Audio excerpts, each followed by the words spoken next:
Hello students, कैसे आप लोग। Welcome to English point and this is Kaushal Kishore Sharma. तो आज ये जो क्लास है इसमें हमने लिया है वर्ब पैटर्न। वर्ब पैटर्न समझना बहुत जरूरी होता है। जैसे कई बार हम जब भी लॉन्ग सेंटेंसेस को देखते हैं या फिर हमें लगता है कि सब्जेक्ट लगा है, वर्ब लगी है, उसके बाद जो भी वर्ड्स उसमें लग रहे हैं ना सेंटेंस में, क्या उनके लिखने का स्थान सही है। जैसे मान लो एक ही सेंटेंस में दो या दो से ज्यादा एडवर्ब आ रहे हैं, जैसे एडवर्ब ऑफ टाइम हो गया, एडवर्ब ऑफ फ्रीक्वेंसी हो गई, एडवर्ब ऑफ प्लेस हो गया। तो इनके लिखने का एक क्रम क्या होगा, सीक्वेंस क्या होगा, ये समझना बहुत जरूरी होता है। तो इसी तरह से सैकड़ों वर्ब पैटर्न है जिनकी स्टडी करके आप क्या कर सकते हैं, उस सेंटेंस की बहुत ही बारीकियों को समझ सकते हैं कि ये जो सेंटेंस है ये आपका करेक्ट लिखा है या नहीं। तो हमने अभी लिया है सबसे पहले वर्ब पैटर्न नंबर 1। बहुत ही सिंपल वर्ब पैटर्न है, इसमें जान लेते हैं क्या है कि यहां पर है आपका सब्जेक्ट, उसके बाद आपको लगाना है बी वर्ब, उसके बाद आएगा नाउन या प्रोनाउन।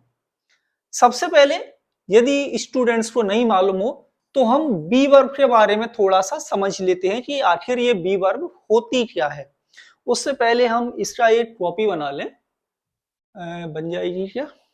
नहीं बन रही, चलिए ठीक है, तो इसको हम दोबारा कर लेंगे। सबसे पहले हम बी वर्ब के बारे में समझ लेते हैं कि एक्चुअली ये बी वर्ब आखिर है क्या और सेंटेंस में इसको हम कैसे प्रयोग करते हैं। जैसे बी वर्ब की बात करें तो बी वर्ब का फॉर्म देखेंगे तो सबसे पहला प्रेजेंट सिंपल फॉर्म होता है, जिसे आप वर्ब की फर्स्ट फॉर्म बोलते हो। ठीक है। एक पास्ट सिंपल फॉर्म है जिसे वर्ब का आप सेकंड फॉर्म बोलेंगे। एक है आपका past participle form, past participle form जिसे आप वर्ब का थर्ड फॉर्म बोलते हो। और एक है प्रेजेंट पार्टिसिपल। ठीक है, जिसका मतलब हुआ कि जिसे हम आईएनजी फॉर्म जो बोलते हैं वो। तो बी वर्ब जब भी हम प्रेजेंट सिंपल फॉर्म में लिखते हैं तो इसे आप एच आर या एम में लिखेंगे। प्रेजेंट सिंपल फॉर्म में एच आर और एम होगी। पास्ट सिंपल फॉर्म में बी वर्ब आपकी वॉच या वर हो जाएगी। पास्ट पार्टिसिपल फॉर्म में बी वर्ब आपकी बीन होगी और प्रेजेंट पार्टिसिपल फॉर्म में बी वर्ब आपकी बी हो जाएगी। ये तो वर्ब बी के डिफरेंट फॉर्म हो गए। अब हम आगे बढ़ते हैं एक्चुअली कि आखिर जो बी वर्ब का यूज हमने सब्जेक्ट, बी वर्ब, नाउन और प्रोनाउन के तरीके से बताया है, इसका मतलब क्या है। यहां पर बेसिकली बी वर्ब जब भी सेंटेंस में हम सब्जेक्ट लगाएं, उसके बाद बी वर्ब लगाएं, तो इसके बाद कॉम्प्लीमेंट आता है। क्या आता है? कॉम्प्लीमेंट। अब ये कॉम्प्लीमेंट क्या होता है? कॉम्प्लीमेंट को हिंदी में क्या कहते हैं? पूरक बोलते हैं। इसका मतलब हुआ कि यदि किसी भी सेंटेंस का हम सब्जेक्ट लिखें, जैसे ही, किसी भी सेंटेंस में हम बी वर्ब लगाएं, अब ही के अनुसार क्या आएगी? Be verb is. तो ही और इज बोलने से हमारे सेंटेंस का जो मीनिंग है वो पूरा नहीं हो रहा। यही तो है, ही इज का कोई मतलब हुआ नहीं हुआ। तो इसी के अर्थ को पूरा करने के लिए हमें कंप्लीमेंट की आवश्यकता पड़ती है। और यहां पर बी वर्ब के बाद अब हम जो भी वर्ड का प्रयोग करेंगे वो आपका कंप्लीमेंट कहलाएगा। तो यहां पर हमने लिख दिया ही इज टॉल, यानी हुआ है लंबा है। अब इसका मतलब क्या हुआ कि सब्जेक्ट हो गया, बी वर्ब हो गई और टॉल आपका कंप्लीमेंट हो गया। अब मेन चीज है कि ये जो कंप्लीमेंट हमने लगाया, इस कंप्लीमेंट में कई सारी चीजें आती हैं। जैसे कंप्लीमेंट में आपका नाउन हो सकता है, आपका प्रोनाउन हो सकता है, आपका एडजेक्टिव हो सकता है। ठीक है। इसके अलावा फ्रेज हो सकता, नाउन फ्रेज हो सकता है। ठीक है ना। इसके अलावा आपका एडवर्बियल एडजेंट भी आ जाते हैं। तो ये सारी चीजें आपकी यहां पर यानी कंप्लीमेंट के रूप में प्रयोग की जाती है। चलिए, तो इतना समझ में आया। और प्रपोजिशनल फ्रेज भी आ जाएंगे, है ना, पजेसिव्स भी आ सकते हैं। तो ये सब कंप्लीट पजेसिव्स भी लेते हैं, पजेसिव आ सकते हैं, प्रपोजिशनल फ्रेज आ सकते हैं। ये सारे के सारे जो भी हम बी वर्ब के बाद लिखेंगे उनका एक नाम होगा जिसे हम बोलते हैं इंग्लिश लैंग्वेज में कॉम्प्लीमेंट। ठीक है, यहां तक क्लियर है। अब इनके हम कुछ एग्जांपल्स को देखेंगे। जैसे हमने पहला सेंटेंस लिखा कि दिस इज अ बुक।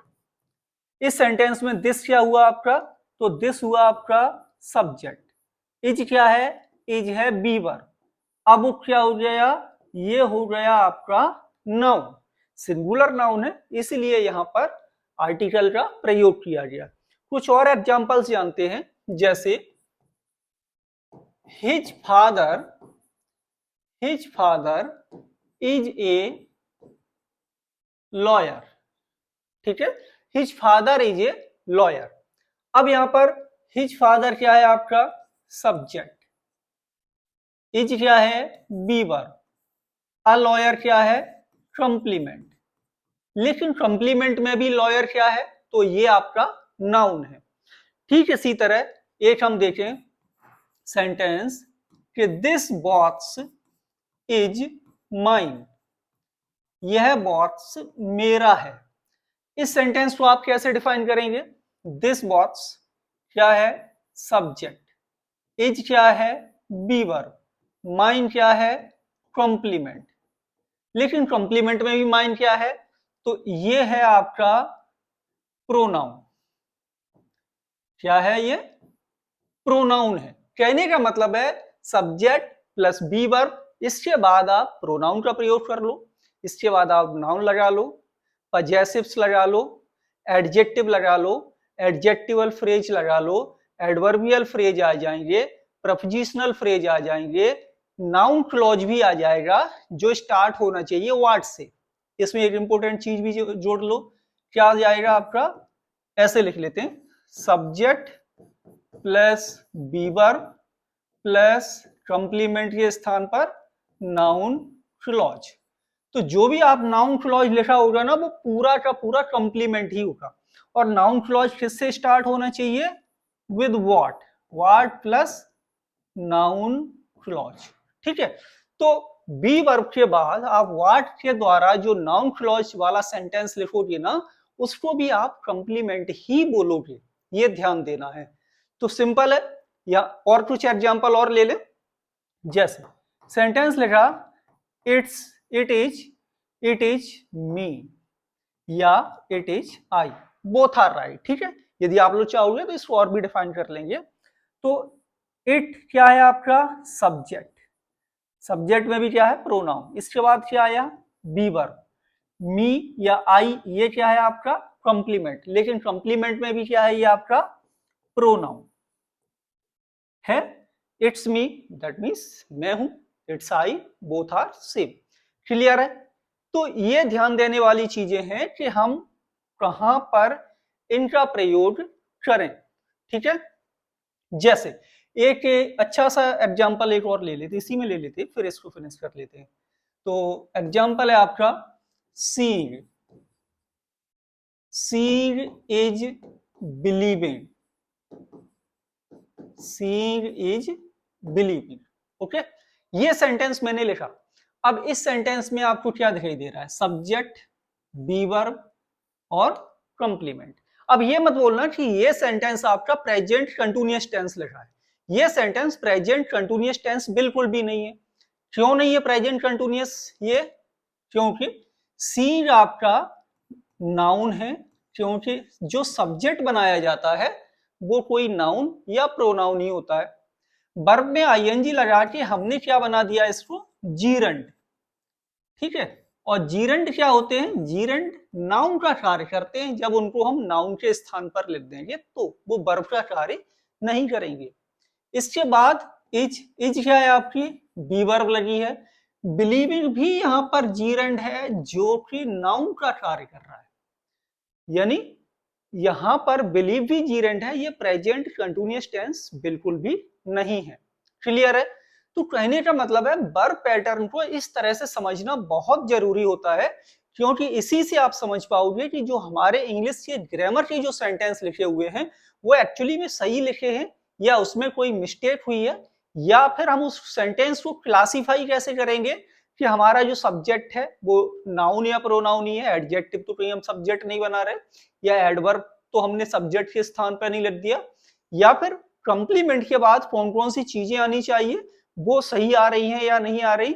यदि जो मैंने अभी बताई उनके अलावा कोई दूसरे पार्ट्स ऑफ स्पीच आते हैं तो फिर वो हो सकता है कि सेंटेंस गलत हो। लेकिन अभी कई सारे वर्ब पैटर्न है, आपको इन्फिनेटिव भी आ जाएगा, है ना, एडजेक्टिव भी आ जाएंगे, पार्टिसिपल भी आ जाएंगे, क्लॉजेस भी आ जाएंगे, कई सारे वर्ब पैटर्न होते।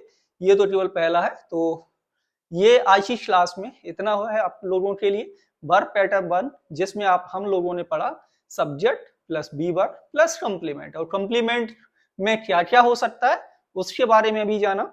आपको ये क्लास कैसी लगी कमेंट के माध्यम से बता सकते हो, पसंद आए तो इसे अपने दोस्तों के साथ शेयर जरूर करना, और कोई भी डाउट हो तो नीचे कमेंट के माध्यम से बता सकते हैं। मिलेंगे आप लोगों से अगली क्लास में। Thank you for watching.